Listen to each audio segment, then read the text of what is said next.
నమస్తే friends, welcome to blossom channel. ఈరోజు variety కాకరకాయ అండి. కాకరకాయ కట్ చేసి ఆ ముక్కలు పులుపులో వేసి చేసిందండి.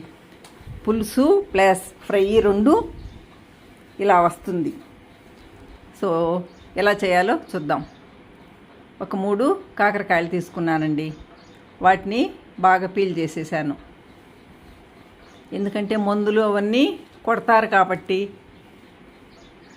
పీల్ చేసేస్తే ఆ పొట్టు తీసేస్తే కొంచెం బాగుంటుంది మన హెల్త్కి అని తీసి పక్కన పెట్టేశాను. ఒక నిమ్మపండు అంత సైజు చింతపండు కడిగి దాన్ని నానబెట్టుకోవాలండి. నానబెట్టుకున్న తర్వాత దాన్ని బాగా కలిపి ఇలా పులుపు ఒక పాత్రలోకి పోసుకుని వేడి చేయాలి. దాంట్లో ఈ కాకరకాయ ముక్కలండి, పచ్చి ముక్కలేనండి. కట్ చేసిందని ఏం వేయించలేదు, ఇది పచ్చి ముక్కలే. ఈ విధంగా వేసి కొద్దిగా సాల్ట్ వేసిందని రాళ్ళ ఉప్పు ఏదైనా ఇలా ఉడకబెట్టుకోవాలండి. మనము కుక్కర్లో అయినా ఉడకబెట్టుకోవచ్చు, లేదా ఇలా అయినా పాత్రల్లో కూడా ఉడకబెట్టుకోవచ్చు. కుక్కర్లో కూడా 2 విజిల్స్ వచ్చేంత వరకు పెట్టుకుంటే బాగా ఉడికిపోతుందండి.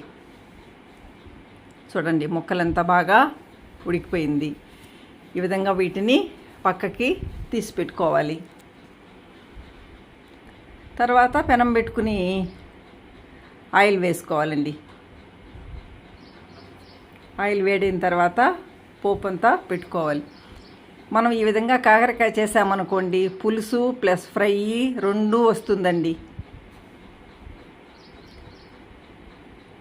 ఉద్దిపప్పు, పచ్చిశనగపప్పు అండి, ఆవాలు, జీలకర్ర ఇవన్నీ బాగా మంచి కలర్ వచ్చేంత వరకు వేయించుకోవాలి. ఇంకొక స్టవ్ పైన కొద్దిగా ఆయిల్ వేసుకుని పోపు పెట్టుకోవాలి. కూరకండి ఇది.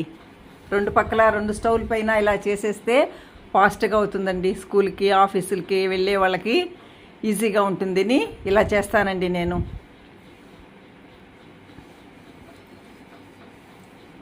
ఈ పక్క కట్ చేసి పెట్టుకున్న ఉల్లిపాయ ముక్కలు వేగుతూ ఉన్నాయి.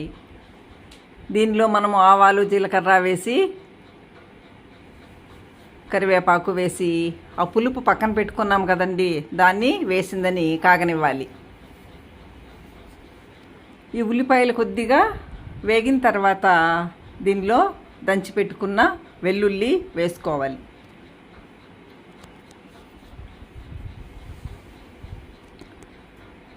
ఈ